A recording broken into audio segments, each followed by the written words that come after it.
sometimes with like the who am I, there's always, I guess it tends to be, I guess I find sometimes like the stillness, I haven't really been doing my seated sadhana too much. And it really does help to like clarify, just to have the silence. And I don't always have that opportunity because I live with people who don't meditate, who don't really seem to get that and have opposite lifestyle. And so I find it a big challenge when it comes to, I think, consistency and keeping a schedule for that. Yeah.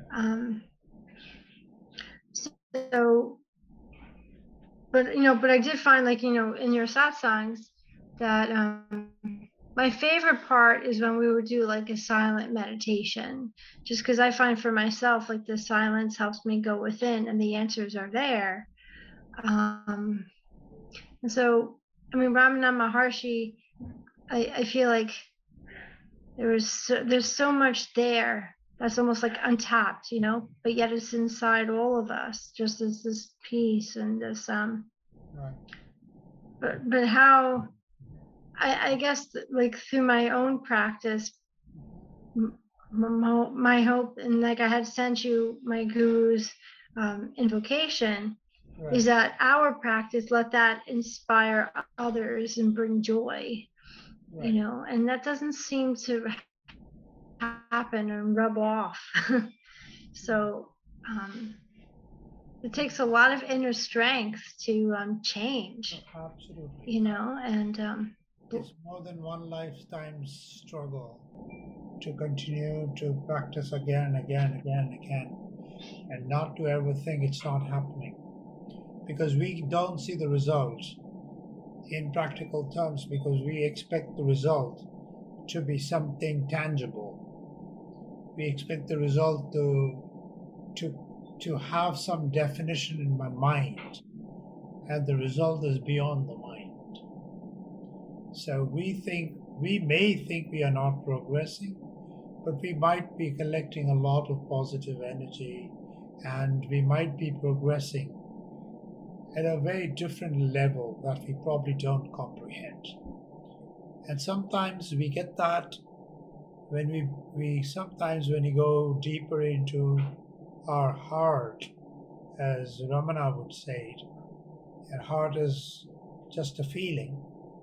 But when we go deeper into that, then we can begin to feel that something is changing within me.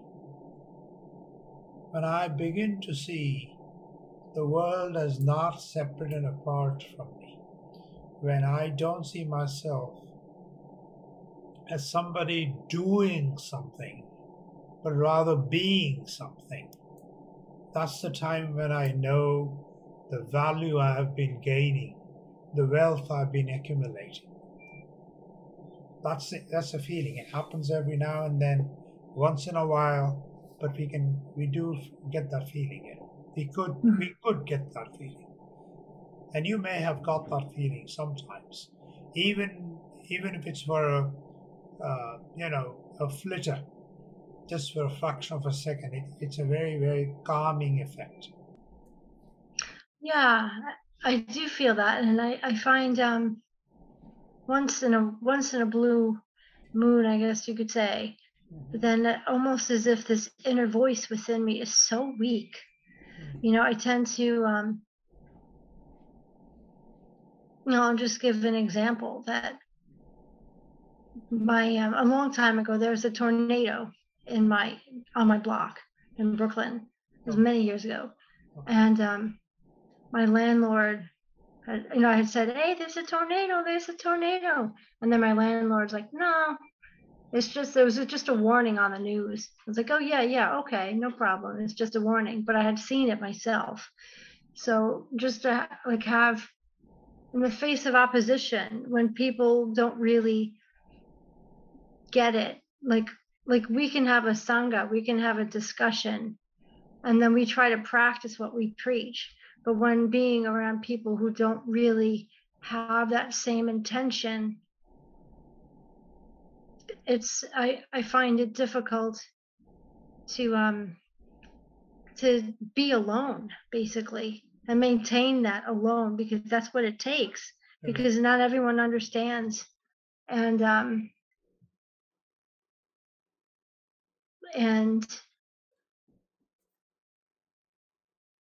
kind of saying this to you kind of makes me hear it within myself, because my guru gave me a lot of wonderful gifts, and I feel like it's really, that's what it is we all still have a will to accept them or not, you know. And your guru, when you say, is Sri Maluk Das, right? Yeah, Swami Yogi Raj Nanak. Yes, they were all Kabir Panthis. Yes. Right. Yes. Very, very strong group from the UP area. Yeah. Yeah. No, and I always found myself very like creative, and like that manifests more the more I do my practice. Like, you know, I always love like the arts, and so I don't know if that has anything to do with Kabir and poetry, and but Maluk Das was a poet, you know. Yes, he was, yeah. Yeah.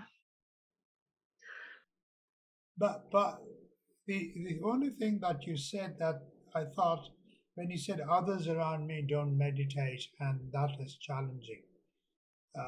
We don't need an environment. I mean, it'll be very nice. It'll be conducive if everybody else around us was also in that meditative mode, or in the practice of understanding themselves, because all this is about understanding myself. But to remove that as an obstacle, just as the world should be removed as an obstacle, we should exist within the family, within our chore, while doing our chores, while talking, and while having an unpleasant moment, having pleasant moment, to not think that others or others around me should also have a conducive mannerism or behavior.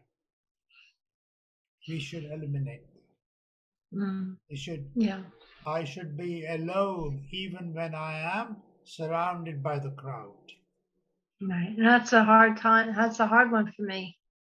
Hard one for everybody, but it comes if we continue to practice as to who is this.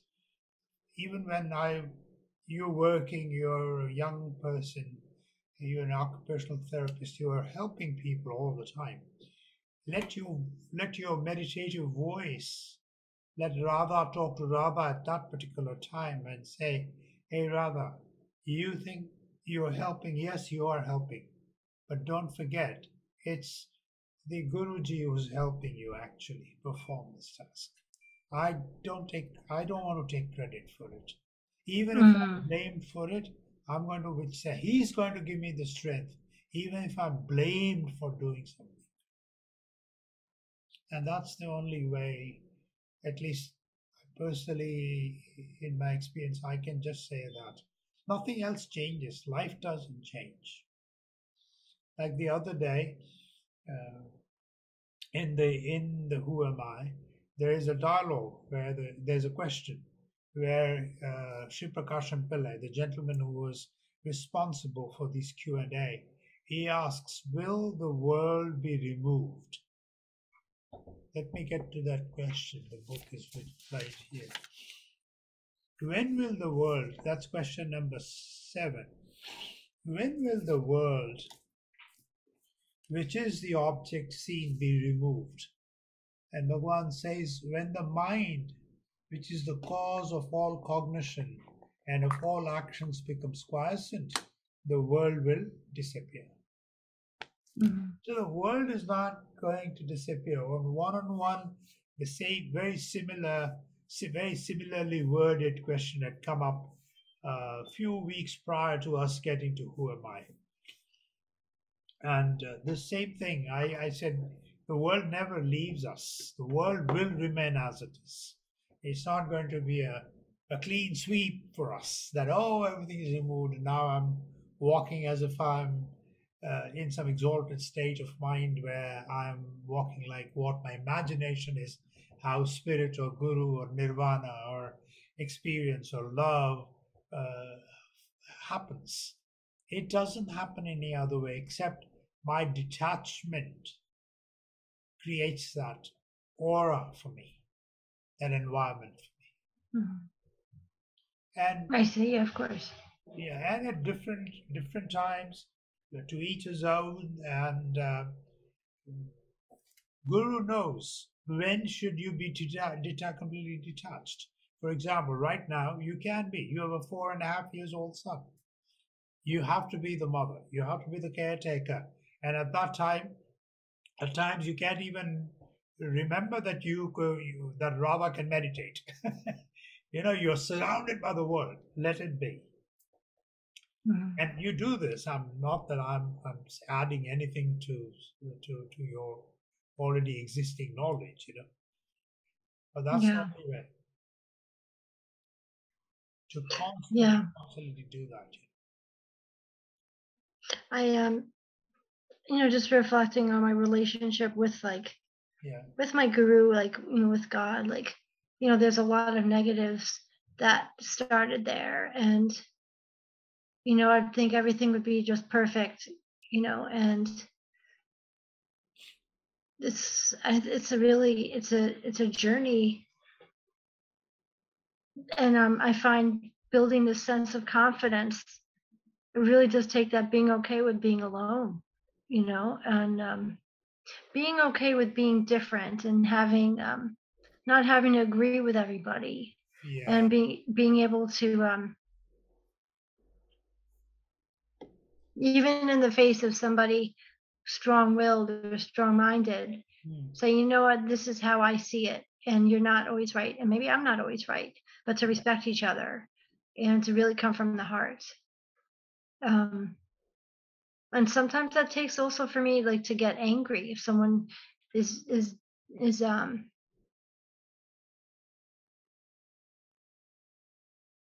I'm not going to go into specifics, but it's yeah, it's it's not always about being nice. Like meditation, I feel like this path isn't just about being nice and agreeable, but it's about like finding this sense of truth and being fearless. Of course, at the same time, like a sense of humility. And here I am saying all these things that I think. I mean, Ramana Maharshi better than I do, um, but I'm just sharing, I guess, my own process, and everyone has a different way. But what I do like about Ramana Maharshi is just he reminds us to step out of thinking I'm the doer. correct. It's not about I'm the doer. Who is the doer? To whom is the thought arising that is taking the action? Where is it arising from? And it's very difficult to comprehend this if you go to the physical realm of it.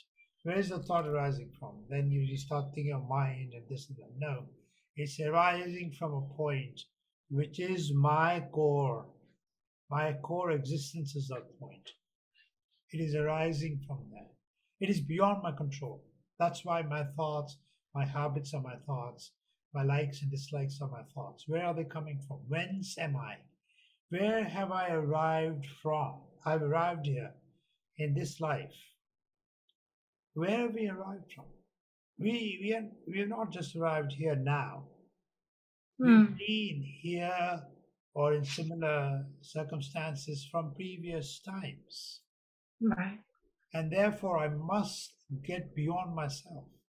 And then and especially and I speak from experience, just as you are going through of commotion, turmoil, pull and push, struggles, arguments.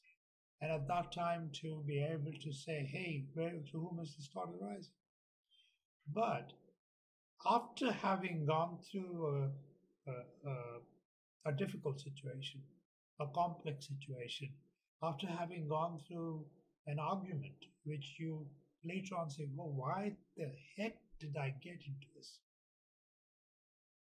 At that moment, to step back and say, where did this thought arise? It arose from my previous habits.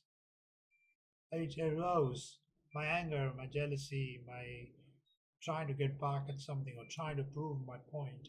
it's all coming from a cascade underneath me, somewhere deep inside me, and I should detach from that. This is not me. This is my life, yes, but this is not me. I'm beyond this, and I'll withstand it. And I will put all the burden at the feet of my Guru. You help me. And I will not do anything wrong. That's the only thing we can continue to do. Is not, I will not take a misstep. I will not attack. And the more we do that, the more life becomes difficult in the worldly definition. So what do you mean by I will not attack? I mean, I will not become defensive, meaning I will not become defensive or fight back kind of thing? Right. Anything that kind of continues the situation the way I want it to reflect upon, this is how I behaved, this is how it came up, this was my thought, I acted upon it, and maybe next time I don't need to really look at this as a situation I need to control or continue. Not only control, I'm continuing with the situation and to leave my burden at his feet. And again, it's a tall order. All that happens is we become quieter, we don't react much. So, I mean, there's some clarity there. And things don't become easy for us. If we are earnestly, absolutely truthfully, absolutely dedicatedly on this path, life doesn't become easy. That must be absorbed. It doesn't become easy in the worldly sense. We don't make too much of money, or we don't win battles, we lose battles. We are crossing a big worldly hurdle through spiritual wealth, and then we begin to become more spread out, and then everything is okay. Yeah. But everything is a phase, and when this time passes, 2 years, hence 2 years down the road, or 4 years down the road, things will appear very different. The best is to stay within the same, if one can, within the same physical environments, and yet not become too connected.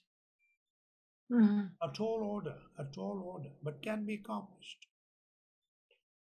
That we must know our own nature, the limited worldly nature I must know before I embrace my spiritual nature. Therefore, every now and then we must reflect upon what I did, how I verbally said things in my anger, and how I controlled the situation, or how I didn't see the clarity of the situation, or I continued to blame someone else. Without repenting, without lamenting about it, without making ourselves feel like a victim, and yet to say, this is how I react, and I accept it because it is coming from a place where I'm not right now, I used to be, which means previous births and previous experiences of life. But I'm not going to attach either to that or to this current moment. Therefore, I can remain detached going forward in the future. That's the only perspective we can bring in. And I only speak from whatever little I know, having experienced it, or having read Bhagwan's teachings for a very long time. And it's a tall order. But I'll give you an example. A devotee friend who wanted to walk away from the relationship of marriage with 2 kids, and it was in a similar situation. And in 2017 or 16, I don't recall exactly, and He had thought that when he talks to me, and he was a very earnest man, very truthful, very honest, he thought I would be able to lend him that support for him to say, Bandhuji also kind of acknowledged this, and therefore I'm going to move on. You're getting my point, right? And I told them that I agree with you, but that's not the path you should be taking. I said, you got to first ripen in this path because you still haven't really got a hang of who you are. And he didn't quite understand at that time, but he did listen to me. 7 years hence, I think it was 2016, yes, so it's what, 5 years hence. They're together, happier.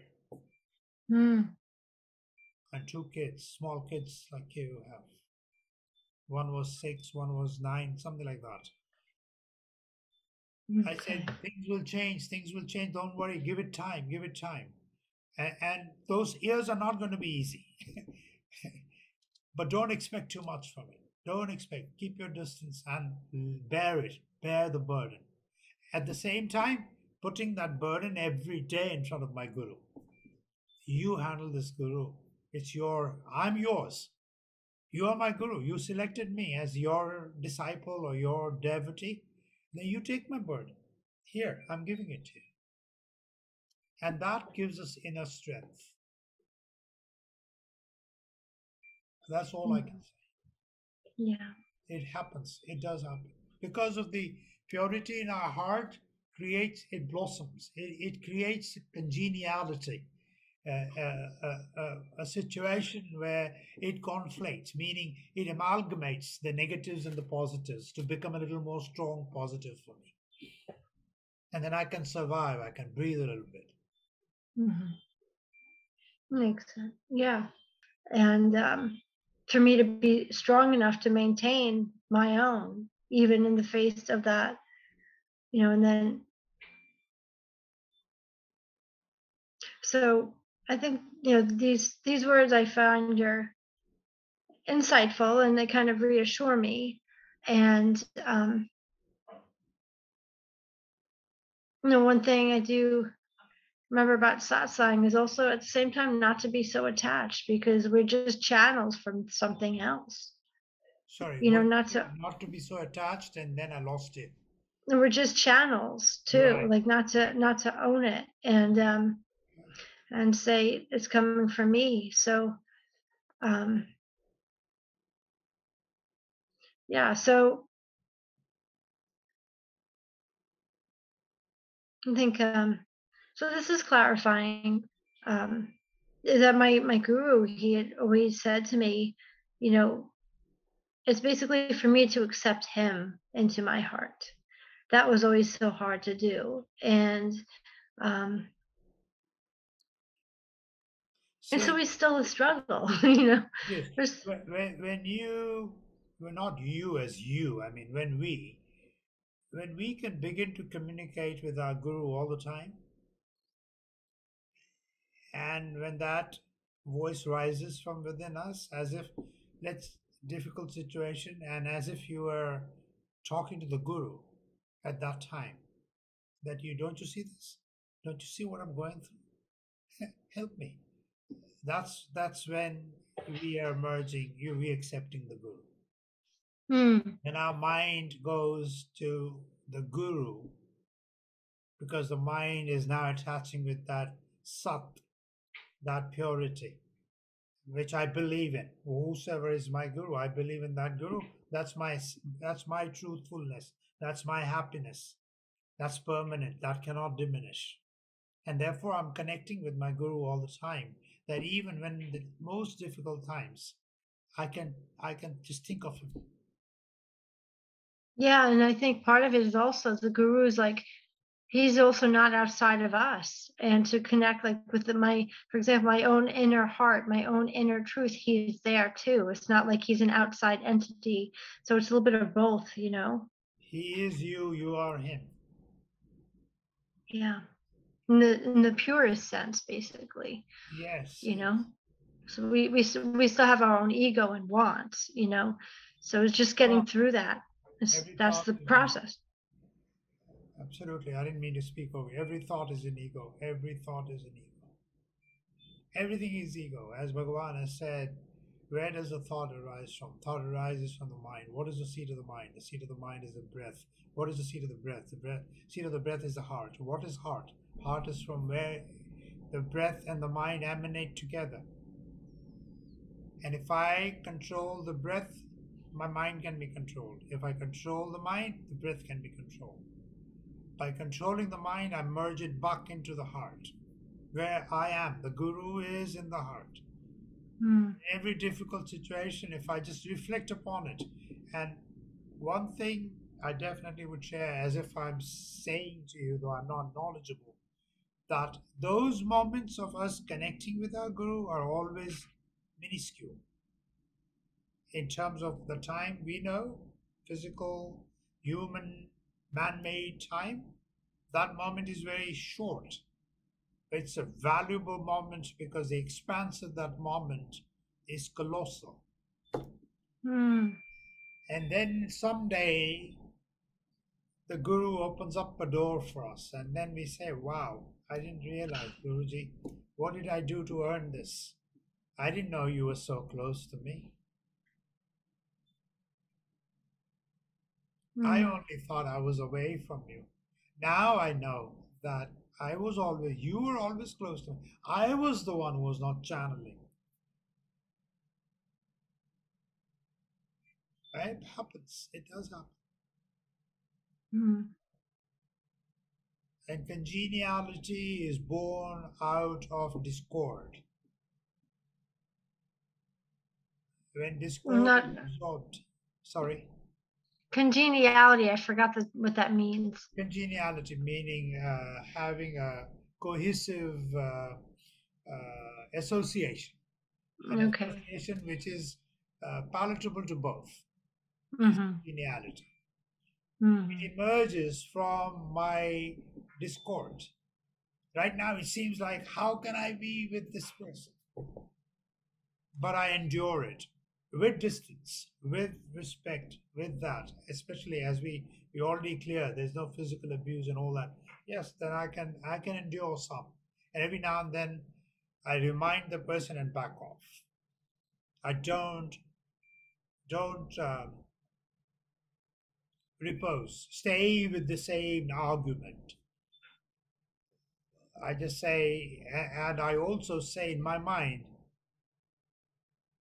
he or whatever that person is, whosoever that person is also coming from somewhere, from past vasanas, past habits. I was also like that in some other life.